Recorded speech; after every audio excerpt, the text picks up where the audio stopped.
जी, अस्सलाम वालेकुम। जी बेटा, 9th क्लास कैसे हैं आप लोग? बेटा, क्वेश्चन आंसर्स हमने कल कंप्लीट कर लिए थे। ट्रांसलेशन उससे पहले हम कंप्लीट कर चुके हैं। तो ग्लोसरी इस चैप्टर की रह गई थी, चैप्टर 5 की। तो उसको ज़रा देख लें आप लोग। सबसे पहले बच्चों इसमें वर्ड है जी कारपोरेशन। कारपोरेशन हम इसको डिस्कस कर चुके हैं। इसका मतलब था एक इदारा, एक बड़ा कारोबार। ठीक है, एक ऐसा बड़ा कारोबार जहाँ बहुत सारे लोग जो है वो मुलाजिम हों, मुलाजमत करते हों, मिलकर जो है उस कारोबार को चलाते हों।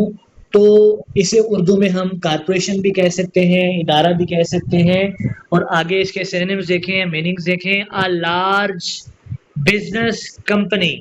ठीक है, एक बड़ा कारोबार, एक बड़ा इदारा जो है उसे हम कारपोरेशन कहते हैं। उसके बाद है बच्चों ई कॉमर्स।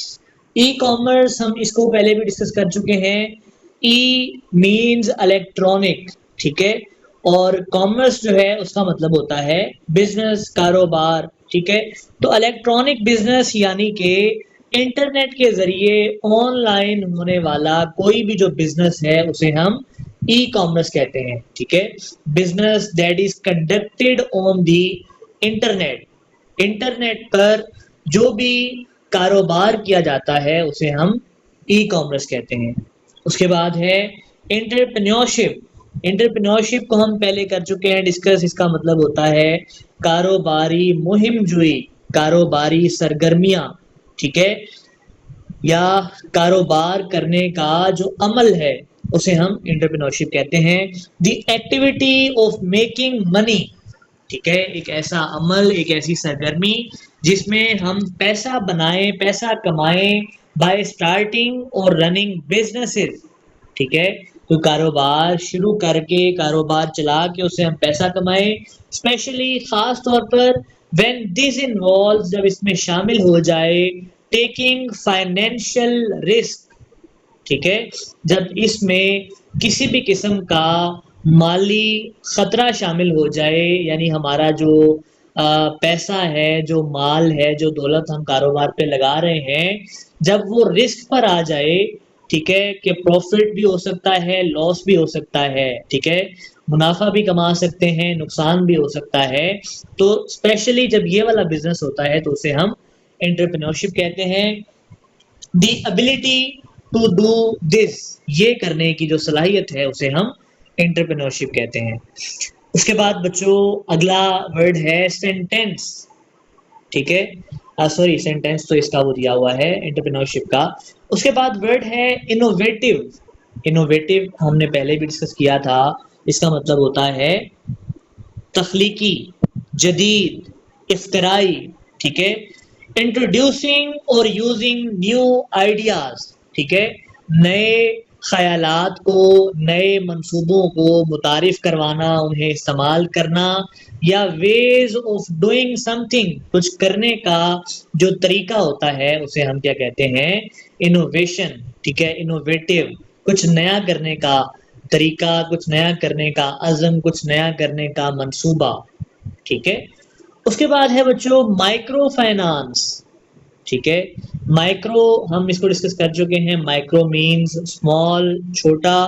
फाइनेंस का मतलब मुइशत। ठीक है, माली एतबार से जब किसी चीज़ को डिस्कस किया जा रहा हो। ठीक है, तो माइक्रो फाइनेंस हमने बात की थी कि एक ऐसा इदारा जो छोटे माली कर्जे फराहम करता है उसे हम माइक्रो फाइनेंस इंस्टीट्यूशन कहते हैं। तो यहाँ पर वो कहता है a system of providing services, एक ऐसा निज़ाम, एक ऐसा इदारा जो खिदमात फराहम करता हो। किस चीज़ की खिदमात? सच एज लेंडिंग मनी, पैसा कर्ज देने की खिदमात फराहम करता हो। And saving money for people, and saving for people who are too poor to use banks, और ऐसे लोग जो इतने गरीब हैं या माली एतबार से इतने कमज़ोर हैं कि वो बैंक इस्तेमाल नहीं कर सकते, तो वो किस चीज़ का इस्तेमाल करते हैं? माइक्रो फाइनेंस का। माइक्रो फाइनेंस में क्या होता है कि छोटे माली कर्जे भी फराहम किए जाते हैं, और उसके अलावा जो छोटे कस्टमर हैं उनको बैंक वाली सहूलत दी जाती है, यानी उनका पैसा इकट्ठा किया जाता है, जमा किया जाता है। उसके बाद है बच्चों नॉर्म। नॉर्म को हम पहले भी डिस्कस कर चुके हैं। नॉर्म का मतलब था रिवायात, ठीक है, तर्ज अमल, एक नॉर्मल तर्ज अमल, अ सिचुएशन और अ पैटर्न ऑफ बिहेवियर, एक सूरत हाल या एक रवैया दैट इज यूजुअल और एक्सपेक्टेड, जिसे आम समझा जाता है या जिसकी आम तौर पर तवक्को की जाती है। कल्चरल नॉर्म्स हमने पढ़ा था कि सकाफती तवक्कुआत, यानी हमारी सकाफत, हमारा मुआशरा जिस चीज़ को नॉर्मल कर देता है कि ये चीज़ ऐसे ही ठीक है, ठीक है, अगर इसमें कोई डिफरेंस आएगा तो वो एबनॉर्मल होगी, उसे ठीक तसव्वुर नहीं किया जाएगा, इसे हम कहते हैं नॉर्म्स, यानी तर्ज अमल जो किसी चीज़ का मुकर्रर कर दिया जाता है।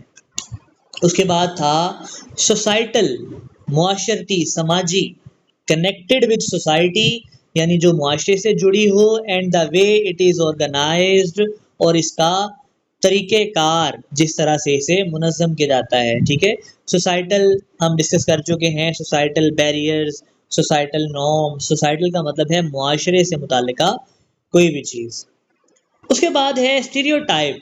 स्टीरियोटाइप हमने बात की थी, दकियानूसी, पुराने ख्यालात, अ फिक्स्ड आइडिया और इमेज, एक जिसे हम कह सकते हैं एक मुकर्ररा मनसूबा या एक तस्वीर दैट मैनी पीपल हैव, जो बहुत सारे लोगों के जहन में हो सकती है, of a particular type of person, एक ख़ास शख्स के बारे में और थिंग या चीज़ के बारे में, but which is often not true in reality, लेकिन वो हकीकत में दुरुस्त नहीं होती, and may cause hurt and offence, ठीक है, जो हकीकत में असल में वैसी नहीं होती, बल्कि नुकसान की, तकलीफ का बायस बनती है, ठीक है।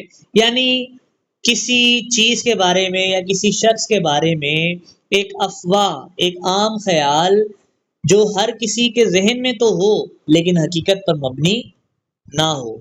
मिसाल के तौर पे छोटी सी मिसाल ले लेते हैं कि एक शख्स जो है वो सड़क पर मांग रहा है, भीख मांग रहा है, बेगिंग कर रहा है। अब हमारे आम तौर पर उसके पास से हम जितने भी लोग गुजरेंगे, हमारे ज़हन में क्या आएगा कि हट्टा-कट्टा है, नौजवान है, पता नहीं क्यों ये कर रहा है, पता नहीं क्या, मतलब जो है ना, क्यों ये इस तरह का गलत काम कर रहा है, ये मतलब हम उसको बुरा समझेंगे। हमारे ज़हन में उसके बारे में पता नहीं क्या-क्या ख़यालात होंगे, क्या-क्या चीज़ें होंगी। लेकिन ये हकीकत तो वही जानता है ना। हो भी सकता है कि हमारी बात ठीक हो, हम सही सोच रहे हों, वो गलत कर रहा हो माँग के, उसे नहीं माँगना चाहिए। लेकिन ये भी तो हो सकता है कि वो गूंगा-बहरा हो, किसी भी तरह का काम ना कर सकता हो, ठीक है? या उसकी कोई ऐसी मजबूरी हो जिसकी वजह से वो उसके पास कोई चारा ही ना बचा हो, ठीक है? तो मतलब ये मैंने छोटी-सी एग्ज़ाम्पल दी है कि हम किसी चीज़ के बारे में अपने ज़हन में कुछ ख़्याल रखते हों, लेकिन वो हकीकत ना हो, बल्कि तकलीफ़ का बायस बने, तो इसे हम स्टीरियोटाइप कहते हैं। पुराने ख़यालात कहते हैं, दकियानूसी ख़यालात कहते हैं कि हमने किसी चीज़ को देख के उसके बारे में राय कायम कर ली, बजाए कि हकीकत को जाने। उसके बाद है बच्चों स्ट्रैटेजिक, ठीक है? स्ट्रैटेजिक का मतलब होता है हिकमत अमली से मुताल्लिका, done as part of a plan, जिसे एक मंसूबे के हिस्से के तौर पर किया जाए, that is meant to achieve a particular purpose, जिसका मकसद क्या हो कि किसी ख़ास चीज़ को हासिल करना, और टू गेन एन एडवांटेज, या कोई फ़ायदा हासिल करना, ठीक है? स्ट्रैटेजी का मतलब होता है हिकमत अमली, यानी किसी मंसूबे को पूरा करने के लिए, किसी अमल को पूरा करने के लिए जो तरीक़ेकार अपनाया जाता है, जो पाथवे बनाया जाता है, उसे हम स्ट्रैटेजी कहते हैं, हिकमत अमली कहते हैं। उसके बाद है बच्चों थ्राइव, इसका मतलब था तरक्की करना, फलना-फूलना, आगे बढ़ना, to become and continue to be successful, strong and healthy, et cetera, ठीक है? बनना या जारी रहना, किस चीज़ का? कामयाब होना, मजबूत होना, सेहतमंद होना, ठीक है? अगर हम किसी इंसान के बारे में बात करेंगे कि वो थ्राइव कर रहा है, इसका मतलब है कि वो सेहतमंद हो रहा है, मजबूत हो रहा है, तरक्की कर रहा है। अगर हम किसी बिज़नेस के बारे में बात करेंगे, तो इसका मतलब है कि बिज़नेस जो है, कारोबार जो है, वो फल फूल रहा है, तरक्की कर रहा है, आगे बढ़ रहा है। तो थ्राइव का मतलब होता है आगे बढ़ना, तरक्की करना, फलना फूलना। ठीक है बच्चों, अब ये देखें कि हमारे जो चैप्टर 5 है, चैप्टर 5 के क्वेश्चन आंसर्स भी हो गए हैं, ट्रांसलेशन भी हो गई है, सिनोनिम्स भी हो गए हैं। तो अब आप लोगों का बच्चों काम ये है कि आप लोगों ने, वैसे तो मैंने आपको कल से लेके आज तक का जो टाइम दिया था, पूरा दिन दिया था, उसमें आपने ये चैप्टर याद ही करना था ना, मैंने आपको कल कहा था। लेकिन चलें आज का दिन आप और ले लें, ठीक है। आप लोगों ने करना बच्चों ये है कि आपने ये सिनोनिम्स को, क्वेश्चन आंसर्स को, ट्रांसलेशन को पूरे दिन में अच्छे तरीके से याद करना है। अब देखें क्लासेस नहीं हो रही, ऑनलाइन आप लोग पढ़ रहे हैं, तो आपके पास बहुत टाइम होता है, अच्छे तरीके से इसको आपने याद करना है। और कल हम कोशिश करेंगे कि कल हम जूम पर ही क्लास करेंगे, रिकॉर्डेड क्लास नहीं करेंगे, हम जूम पे क्लास करेंगे। और उस पर फिर ये है कि आपका टेस्ट होगा। और किसी के ज़हन में ये ना रहे कि मैं ज़ूम पे कैमरा तो बंद होगा तो मैं कोई बात नहीं बुक खोल लूँगा, ऐसा कुछ नहीं होगा। कल आपके लिए इसमें सरप्राइज़ होगा एक, ठीक है? टेस्ट प्रॉपर टेस्ट होगा, उसमें आपके लिए चीटिंग की कोई गुंजाइश नहीं होगी, आपको मौका ही नहीं मिलेगा। तो इसको अच्छे तरीके से आप लोगों ने याद करना है, बाकी कल इसका हम टेस्ट करेंगे और उसके बाद फिर नेक्स्ट चैप्टर स्टार्ट करेंगे। ओके बच्चों।